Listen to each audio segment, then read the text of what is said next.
নমস্কাৰ বন্ধু বান্ধৱীসকল, আজি আমি ওলালোঁ টেঙা খাবলৈ বুলি। আমি চাৰিওজনী গৈ আছোঁ পথাৰলৈ। পথাৰতে বোলো বহি পেলাই টেঙা খাওঁ ৰ'দ লৈ লৈ। ৰ'দত বহি টেঙা খোৱাৰ মজাই বেলেগ নহয় জানো? সেয়েহে ভাবিলোঁ আমি ৰ'দতে বহি পেলাই খাওঁ। এনেদৰে আমি চাৰিওজনী পথাৰৰ মাজে মাজে গৈ পুখুৰী পাৰ পালোঁগৈ। ইয়াত দেখিছে আমাৰ পুখুৰী পাৰৰ ভিউটো ইমান ধুনীয়া লাগিছে। পুখুৰী পাৰতে বহি বোলো টেঙা খাওঁ। ইহঁতকেইজনী আকৌ গৈ পাই টেঙা কটাত লাগি গ'ল দুইজনী।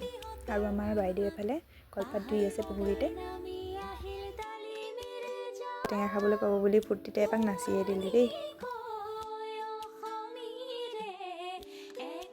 ইহঁতকেইজনী ইফালে ৰবাব টেঙা গুচাই আছে। ৰবাব টেঙাও লৈ গৈছে আৰু ইফালে জলফাইও লৈ গৈছে। টেঙা যে গুচাই আছে মোৰ মানে লোভে লাগি আছে। টেঙা যিহেতু চবৰে লোভ লাগেই নহয় জানো?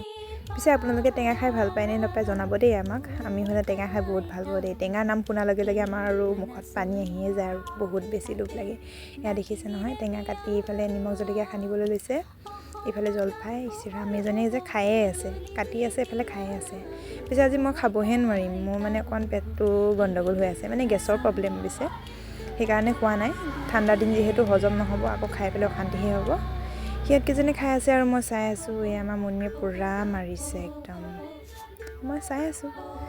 ইহঁতকেইজনী খাই হৈ গ'ল বোলে। খাই বুৰি সকলো আমি ঘৰলৈ ওলালোঁ। আজিলৈ এৰিছোঁ দেই ভিডিঅ'টো ইমানতে সামৰিলোঁ। Bye bye.